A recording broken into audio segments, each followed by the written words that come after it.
ನೀವು 500 ರೂಪಾಯಿ ನೋಟ್ಗೆ ಚೇಂಜ್ ಕೇಳಕ್ ಬಂದಿದ್ದೀರಾ?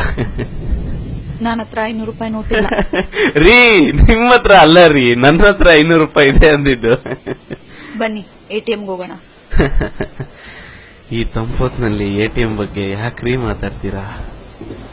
ನೀವು 1000 ರೂಪಾಯಿ ಇಟ್ಕೊಂಡು 1.5 ಲೀಟರ್ ಕಣ್ಣೀರ್ ಸುರಿಸಿ ನಿಮ್ ಕೈಯಲ್ಲಿ ಬಿಟ್ಟು ಬೇರೆ ಇನ್ಯಾರ ಕೈಯಲ್ಲೂ ಚೇಂಜ್ ಇಸ್ಕೊಳ್ಳಲ್ಲ, ನನಗೆ ನೀವೇ ಚೇಂಜ್ ಕೊಡ್ಬೇಕು ಅಂತ ಗೋಳಾಡ್ಕೊಂಡು ಅಲ್ಲೋ ಟೈಮ್ ಬರುತ್ತೆ ಅನ್ಕೊಂಡೆ. ಆ ಟೈಮೂ ಬರ್ಲಿಲ್ಲ.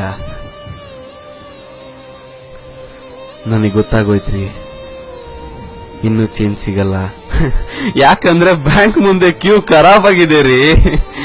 ಚೇಂಜ್ ಸಿಗದೆ ಇದ್ದಾಗ ಮನುಷ್ಯ ತಲೆ ಕೆರ್ಕೊಂಡು ತಲೆಯಲ್ಲಿ ಗಾಯ ಆಗಿ ಗಾಯಕ್ಕೆ ಸ್ವಿಚ್ ಹಾಕೋಕೆ ಡಾಕ್ಟ್ರು ಕೂಡ ಚೇಂಜ್ ಬೇಕು ಅಂತ ಕೇಳ್ತಾರ್ರಿ.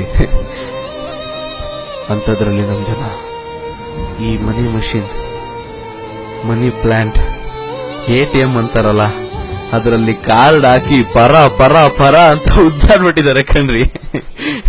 ನಾನ್ ಬರೋಷ್ಟೊತ್ತಿಗೆ ಮಷೀನ್ ಔಟ್ ಆಫ್ ಸರ್ವಿಸ್ ಆಗೋಯ್ತು. 100 ರೂಪಾಯಿ ಸಿಗ್ಲಿಲ್ಲ ಅಂತ ನನ್ಗೇನ್ ಬೇಜಾರಿಲ್ಲ ರೀ. ನಿನ್ನೆ ನೀವು ನನಗೆ ಕೊಟ್ರಲ್ಲ 40 ರೂಪಾಯಿ, ಅಷ್ಟು ಸಾಕು.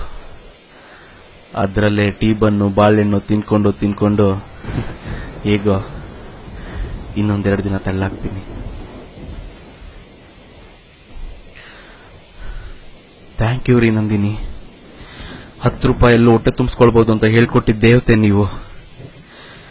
ಈ 500 ರೂಪಾಯಿ ಮುರ್ಸಿ ಚೇಂಜ್ ಆಗೋವರೆಗೂ ನಿಮ್ಮ ಉಪಕಾರ ಮರೆಯಲ್ಲ ರೀ ನಾನು. ಮೋದಿ ಸಿಸ್ಟರ್ ರೀ ನೀವು.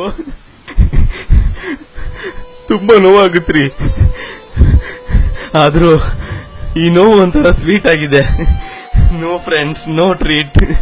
ಜೊತೆಗೆ 7 ರೂಪಾಯಿ ಮಜ್ಜಿಗೆ, ಮಸಾಲೆ ಮಜ್ಜಿಗೆ ಕೈಯಲ್ಲಿದ್ರೆ ದೂಸರ ಮ್ಯಾಟ್ರೇ ಇಲ್ಲ. ಸ್ವಲ್ಪ ಇದೆ, ಶೇರ್ ಕೇಳ್ಬೇಡಿ. ಏ ಲೋಪರ್, ಬಾಯ್ ಮುಚ್ಚೋ. ದೇವದಾಸ್ 500 ರೂಪಾಯಿ ಚೇಂಜ್ ಇದೆಯಾ ಅಂತ ಕೇಳ್ತಿದ್ದೇನೆ. ಜನುಮ ಜನುಮದಲ್ಲೂ ಜೊತೆಗೆ ನಡೆವ ಕನಸ ಕಂಡು